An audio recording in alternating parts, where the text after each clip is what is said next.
Ang pakilala ni Francis Leo Marcos sa sarili niya ay isa daw siyang malaking negosyante at isang philanthropist. Isang mayamang tao na bumabahagi sa kanyang pera upang makatulong sa kapwa-tao. Sabi niya, chairman daw siya ng Marcos Group of Companies. At ayon sa kanyang press release, ang kanyang net worth ay mahigit $25 million. Kung sa Philippine peso, 1,250,000,000 piso. 1,250,000,000 pesos. Pinapalabas niya na anak daw siya ng yumaong si Dr. Pacifico Marcos, kapatid ng yumaong Presidente Ferdinand Edelin Marcos. Kung tatanggapin natin ang kanyang press release, galing sa pamilya Marcos ang kanyang yaman. Hindi po mahirap ito na isiwalat na isang malaking kasinungalingan. Kahit isang patak ng dugo ng Marcos, hindi ito dumadaloy sa kanyang mga ugat. Ang tunay niyang pangalan ay si Norman Mangusin. Bogus ang pagkatao na ipinapakilala niya sa Facebook at YouTube. Isang budol-budol operator na matagal nang nabisto sa kanyang panloloko. Successful businessman daw siya. Ano ang negosyo niya? Hanggang ngayon, wala pa siyang ipinapakita na corporate headquarters ng kanyang negosyo. Hinanap ko sa Google, zero. Mga kaso ng estafa ang nakita ko. Pero kahit isang mention sa Google tungkol sa kanyang negosyo, wala. Lumalabas lang ang mga press release ni Francis Leo Marcos. In the field of business, hindi mo pwedeng itago ang mga ginagawa ng kumpanya mo. May mga negosyanteng low profile. Pero pag malaki yung negosyo mo, talagang lalabas yan sa public knowledge. At ang Google search ang pinakamabilis at epektibong paraan upang mahanap ang isang impormasyon sa internet. Kung totoong negosyante siya, ano ang linya ng kanyang negosyo? Ano ang mga produkto niya? Bangko? Insurance? Real estate? Gasolinahan? Supermarket? Manufacturing? O baka sari-sari store? Hay nako, Francis Leo Marcos, aka Norman Mangusin. Akala mo talaga, maniniwala na lang ang tao sa lahat na sinasabi mong katarantaduhan. Alam nyo kasi, walang bilyonaryo na biglang umabot sa ganong kayaman. Hindi po yan maaring itago kung saan ka nag-umpisa.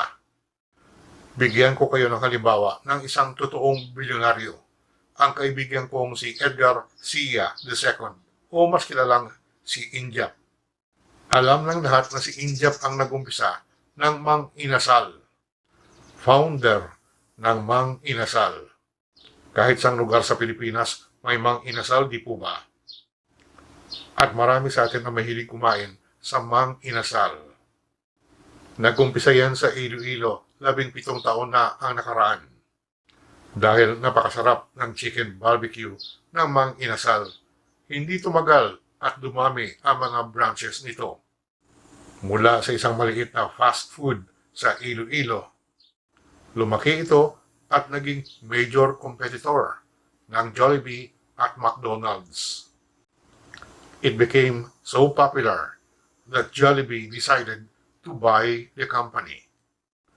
Bilyon-bilyong piso ang halaga ng bentahan. Lahat po yan ay public knowledge. Kilala niyo ba si Jack Ma? Ang pinakamayamang tao sa China? Kilala siya dahil sa ipinundang Alibaba, ang pinakamalaking online store sa buong mundo. Hindi po siya biglang naging bilyonaryo. Dumaan muna siya sa malaking hirap at pagod bago sumikat ang Alibaba at naging super mayaman. At kahit anong oras, makakahanap tayo sa Google ng impormasyon tungkol kay Jack Ma at Alibaba, kay Injap at ang Mang Inasal, o yung yumaong si Steve Jobs ng Apple at si Bill Gates ng Microsoft, o si Warren Buffett, ang pinakamayamang tao sa buong mundo. O dito na lang sa Pilipinas, ang mga Ayala. Dito sa Pilipinas, hindi rin tayo nakukulang ng iba pang halimbawa na mga rags to riches na mga tao.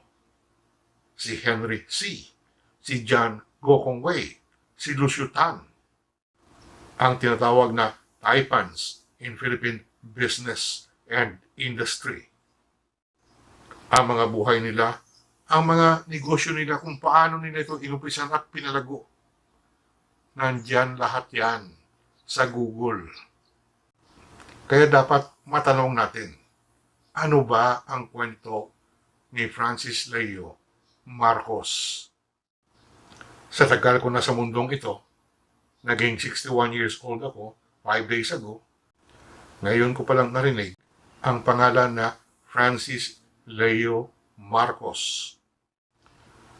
Wala siyang may pakita upang patibayin ang mga sinasabi niya. Ito ang dahilan kung bakit nagmamayabang siya, katulad ng mga napapanood natin sa YouTube at Facebook. Masdan niyo ang video clip na ito.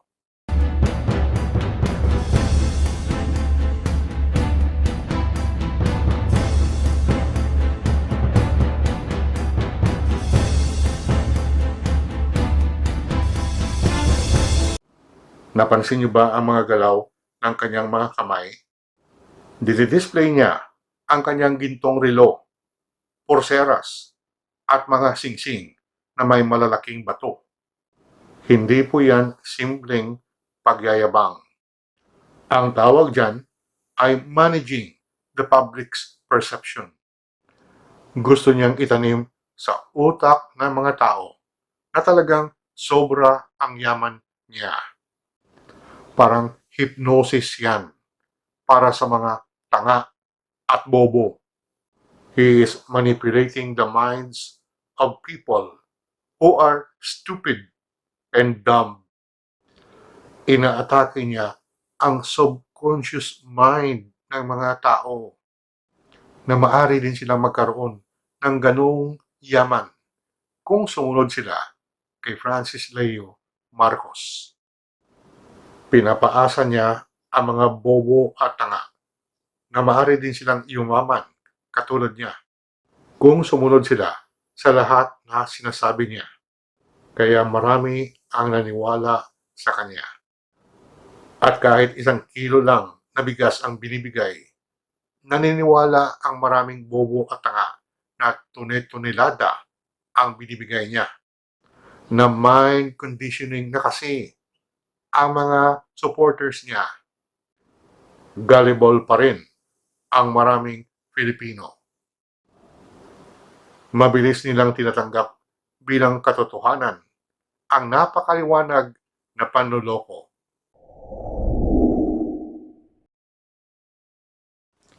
Part of the deception is the use of the Marcos name. Pinalitan ni Norman Mangusin ang pangalan niya at naging Francis Leo Marcos na siya. Siya mismo ang nagsabi nito. Another issue is Norman Mangusin and Francis Leo Marcos. They asked if it is the same person. I said yes. I was once Norman Mangusin and I am Francis Leo Marcos. I was once Norman Mangusin and I am Francis Leo Marcos. This is the story. I know myself I am Norman until suddenly my mother told me that hindi ko kayang nahihirapan ka. Ikaw yan. This is you. Karapatan mo yan. You're a Marcos and this is your name. Francis Leo Marcos. Ganun lang pala kasimple. Sinabihan lang daw siya ng nanay niya na isa siyang Marcos. at isang birthright na tinatawag na maging mayaman din siya katulad ng mga Marcos. Ang problema, wala naman siyang hinahawakang yaman. Kaya napakaraming mga tanong tungkol sa buhay ni Francis Leo Marcos. Saan siya nagmula? Saan ba siya nag-aral ng kanyang elementarya? Sino ba ang kanyang mga magulang? Sino ang kanyang mga kapatid o kamag-anak? Hindi nyo ba napansin na wala siyang ipinapakita ng mga pictures ng kanyang pagkabata? O kahit isang larawan lang na kasama niya ang kanyang tatay at nanay? Tayong mga Pilipino ay napakalapit sa ating mga magulang. Kahit matanda na sila, hindi natin sila iniiwanan. Kung sila man ay kumabilang buhay na, we still cherish their memories. Patuloy natin na ipinapakita ang ating pagmahal sa kanila. Pero itong si Francis Leo Marcos ay walang ipinapakitang larawan na kasama niya ang kanyang mga magulang. Lalo na at sinabi niya na kasama niya ang tatay niya sa pagpalaki ng kanilang negosyo. Sino ba talaga ang tatay niya? Kung si Dr. Pacifico Marcos nga, katulad ng sinasabi niya, may patunay ba siyang may pakita? Sino ang nanay niya? Tinatanong ko ito pero alam ko na hindi ito masasagot ni Francis Leo Marcos, aka Norman Mangusin. Tinatago ni Francis Leo Marcos ang kanyang totoong pagkatao. Gusto niya at ng kanyang mga panatiko na tanggapin na lang natin ang sinungaling niyang kwento na anak daw siya ng isang Marcos, na mayaman siya mula pa ng bata siya, na successful businessman siya, na philanthropist siya, na matulungin siya. Sadya itong drawing na ginawa ni Francis Leo na magpanggap siya bilang isang Marcos upang madali niyang maloko ang mga tao. Pag sinabi mong pamilya Marcos ang isang tao, isang bagay kaagad ang pumapasok sa isip ng karamihan. Mayaman. At pumapasok sa isip ng mga bobo at tanga na kung siya ay isang Marcos, baka sakali ibabahagi niya ang kayamanan ng mga Marcos sa kanila. Diyan magaling si Francis Leo. This is a weakness in the minds of the masses that he knows to be vulnerable. Give the people false hopes that they too could get a share of the wealth. And he, Francis Leo Marcos, will give it to them. Yan ang dahilan kung bakit siya nagpapanggap na isang pilantropo. Gusto niyang ibenta ang ideya na sobra-sobra ang yaman niya, na kaya niyang magbigay ng milyong-milyong piso na halaga ng tulong. Sinamantala niya ang COVID-19 pandemic upang maangkin ang tiwala ng kanyang mga biktima. Pinapakalat niya ang imahen na siya ay mabait at matulungin. And he is reinforcing the perception that he is super rich by displaying those cars, houses, and jewelry.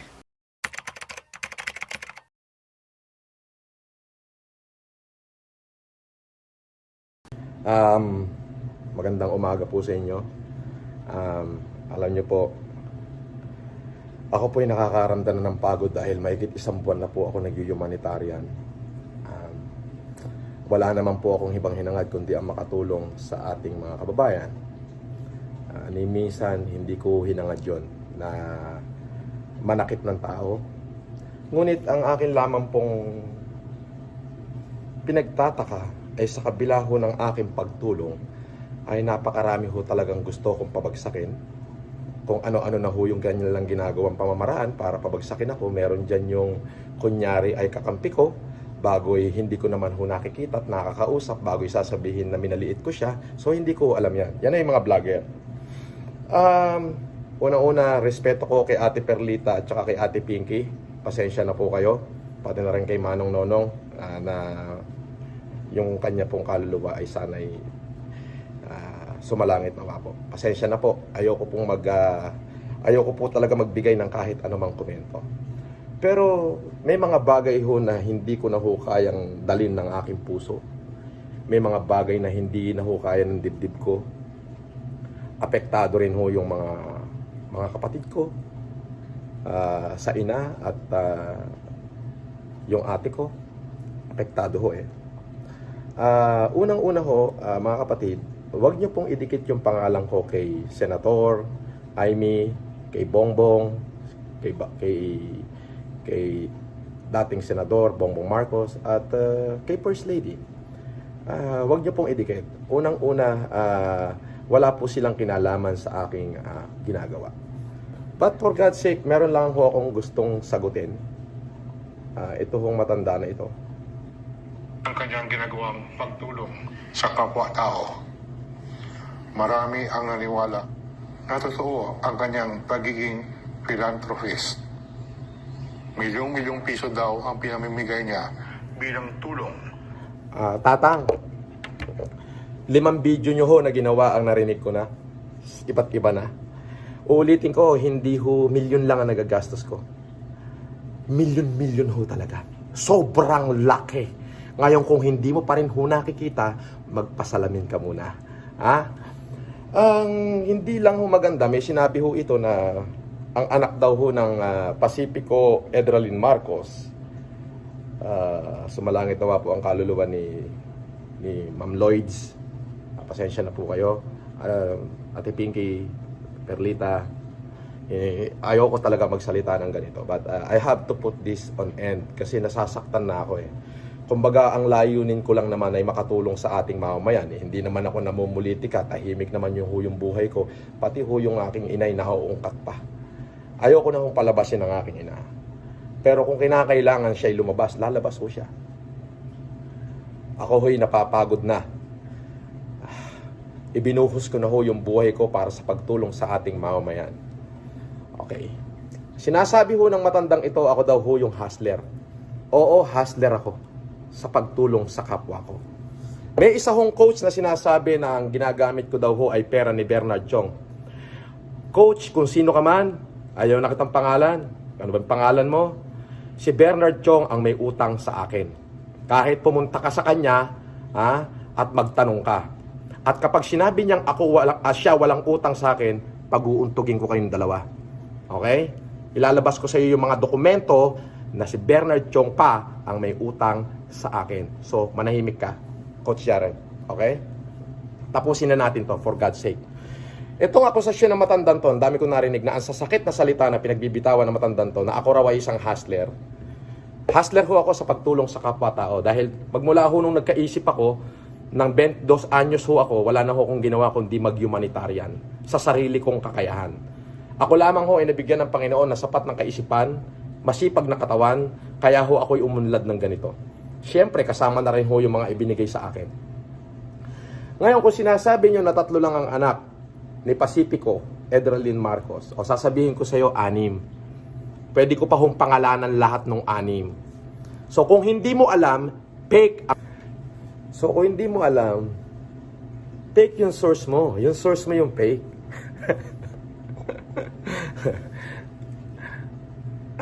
Natatawa ko sa inyo, Tatang. Patikin nga uli ng mukha ni Tatang. Pandemic. Nag-umpisa siya ng YouTube channel noong March 20. Ayan na. Ayan ho yung mukha ni Tatang. Ang pangalan niya, ano? Manuel Mejorada. Manuel Mejorada. Sabi niya ho sa mga video niya, unang tingin pa lang daw niya sa akin, hustler na. Opo, hustler ako sa pagtulong. Meron pang isang kwento, may isang coach daw na bira ng bira sa akin at sinasabi na ini-scam ko daw si Bernard Chong. Paano ko ilabas ko sa yung mga dokumento na si Bernard Chong pa may utang sa akin? Maniniwala ka? Tawagin mo si Bernard, puntahan mo siya, nasa Excelsior Tower siya, tanungin mo ng personal. Pero hindi mo na matatanong kasi binlock ka na niya sa Facebook. Sinakyan ka lang niya nun. Binlock ka niya na. Hindi mo na siya matatanong. Ha? Okay? So, kalimutan. Tanongin nyo. Yung sinasabing ako daw ay nang-i-scam at si Bernard Chong daw ay aking financer. Brad, si Bernard ang may utang sa akin. Yes. I have all the evidence here. At lahat ng tauhan ko rito, alam nila kung sino yung may utang. Hindi ko ugaling mangutang at hindi ko ugaling mang-scam ng tao. Dahil marunong ho akong maghanap buhay at ako ho'y nagmana, ako ho'y binigyan ng kabuhayan ng aking mga ninong, mga ninang, mga tsuhin, mga kamag-anak ko sa maraming angkan.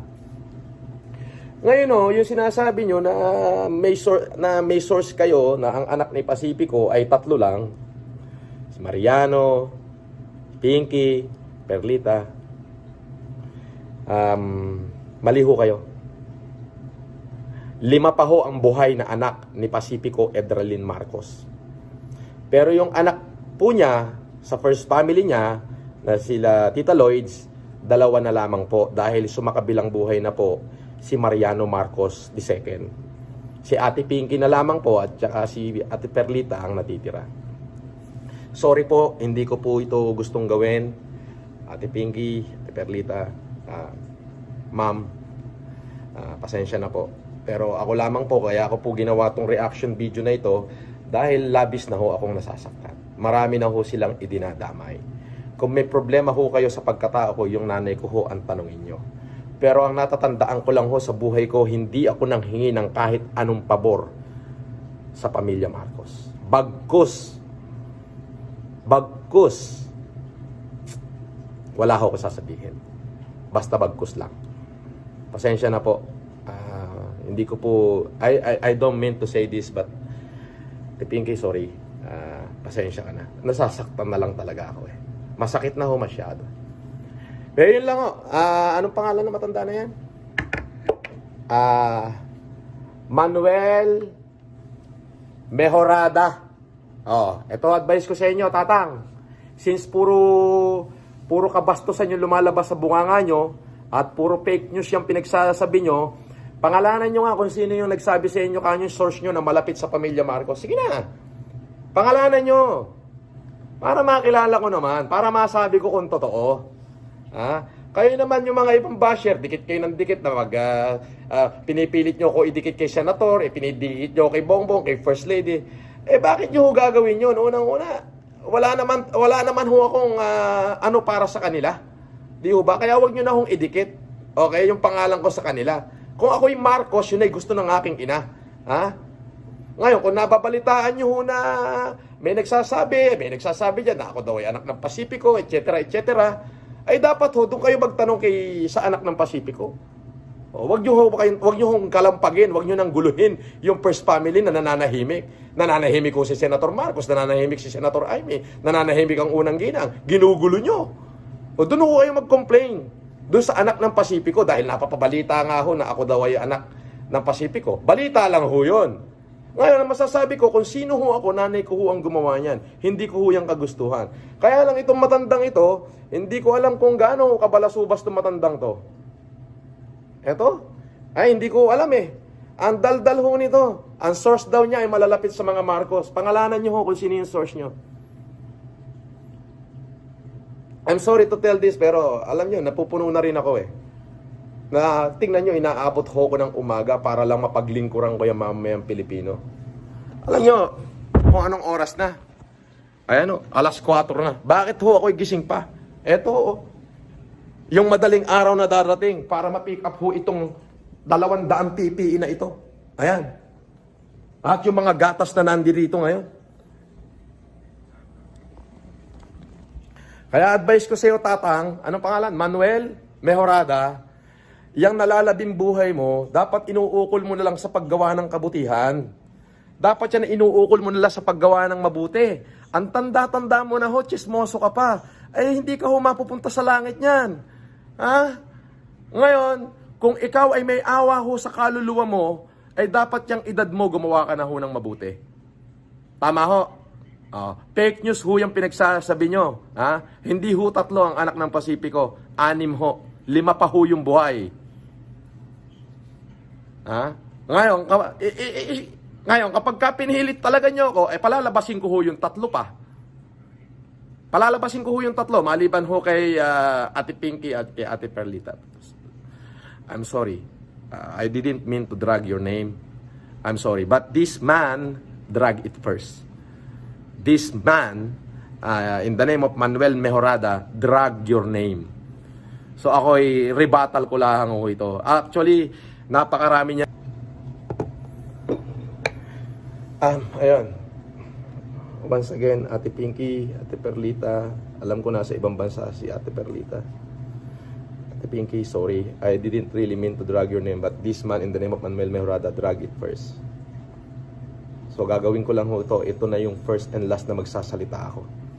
I don't want to speak about Senator Marcos. He is a good leader. Yun lang masasabi ko.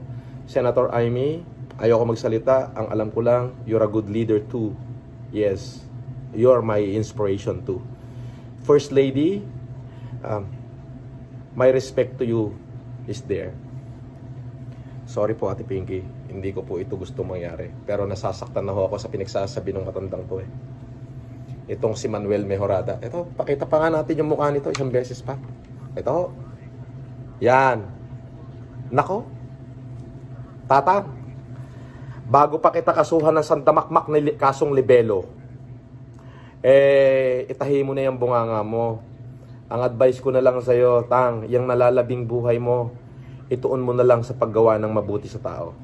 Ituon mo na lang yung nalalabing buhay mo na gumawa ka ng mabuti, matuto kang tumulong, kung ano yung lakas mo, ibigay mo sa mga mahihirap. Ito, tandaan nyo, sinabi ng Biblia, what you do, kung ano ang ginawa mo sa pinakamababang uri ng aking brethren, ay ginagawa mo sa akin. Ako po, wala naman ho akong ibang hangarin, kundi ang makatulong. Binuhos ko na nga ho lahat. Lahat. All out na ako. 600 tonelada na ho yung aking napapamigay. Siguro ang gatas ko na ipamigay ay libu-libong sa... Hindi ko na ho mabilang. If I will put it in millions, sobrang daming millions po nang nagastos ko na. Sobra na ho. Baka kalahati na ho ng isang ira ng isang buong munisipyo yung aking nagastos. Tapos ganyan pa ho. Kaya nasasaktan na rin ho ako eh. Kaya just to put this to an end, Manuel Mejorada, alam nyo, hindi naman maganda kapag sinabi kong titirisin ko kayo. Hindi rin naman ho maganda pag pinatulang ko kayo. Ha?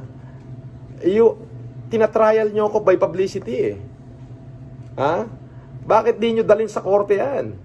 Ha? Grabe. So tatapusin ko na ho to, ha? Ang akin na lang ako masasabi, itong matandang yan ay puro kasinungalingan at fake news ang pinagsasabi. Yung kanya, isa lamang ho ang source nila eh, paulit-ulit eh, paikot-ikot. Yun ho kasing aking mga litrato noon, alam nyo ho yung inedit-edit lang ho yan. Basta ito ho yan, ako ho, alam ng buong Pilipinas na ibinuhos ko yung sarili ko, lahat ng meron ako para sa mga Pilipino ngayong may epidemya. Yun po yun. So, sir, ipinapanalangin kita na bigyan ka ng Diyos ng tamang kaisipan. Ipinapanalangin ko ang iyong kaluluwa na sana magkaroon ka ng upuan sa langit. Yun na lamang ho. Pasensya na ho kayo, reaction video ko lang ito. Ipinapanalangin ko na magkaroon kayo ng upuan sa langit. Maraming salamat po sa inyo. Ipagpatuloy nyo po yung ginagawa nyo. Pagpatuloy nyo. At sana magkaroon kayo ng upuan sa langit. Pero little advice to you, Tatang. Gumawa na ho kayo ng mabuti.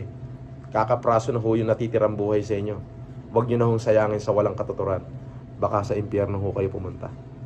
Sa mga supporters ko, maraming salamat sa inyo. Hindi po ako titigil sa pagtulong. Maraming salamat po.